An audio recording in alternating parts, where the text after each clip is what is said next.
perhaps at an asset level, we haven't really seen too much in the way of fireworks coming through the Asian trade zone, and US futures are fairly flat on the day. Certainly the Japanese market being the outperformer, they're up about 60 basis points or 0.6%.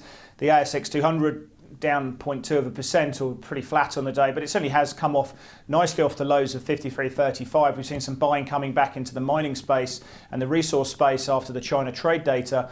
And China itself, the Chinese equity market, the CSI 300 down about 0.5%. So there's no real correlation or cohesion between the equity markets, and as I say, the US futures really unsure how to trade this. And certainly in the currency markets, we've seen a little bit of buying coming back into the Australian dollar.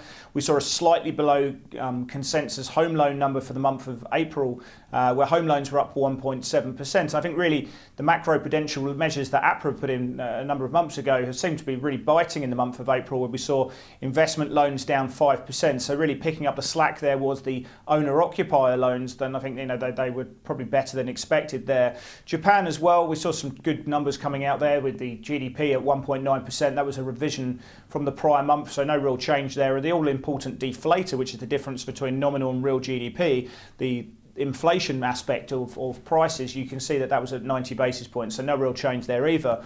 The big change that we've seen today, and certainly the source of what everyone was looking at is clearly the China trade balance for the month of May. Now we know that if you look at exports down 4.1%, that was pretty much in line with expectations and very much in line with the weak external demand we've seen from some of the trade numbers from Korea and Taiwan, which were really collapsed in the month of May as well. So certainly that was a bit of an issue, but I think if you look at the internal demand within China and their rich decision to really come up and ramp up iron ore imports, which came out very, very strong levels, that actually fell 0.4%. So from an import perspective, much better numbers than the market was looking for, and that's given a bit of a pop in the Aussie dollar. Certainly copper prices up about 0.5%. So a slightly lower than expected trade balance on the margin there, but generally that was driven by a better than expected import.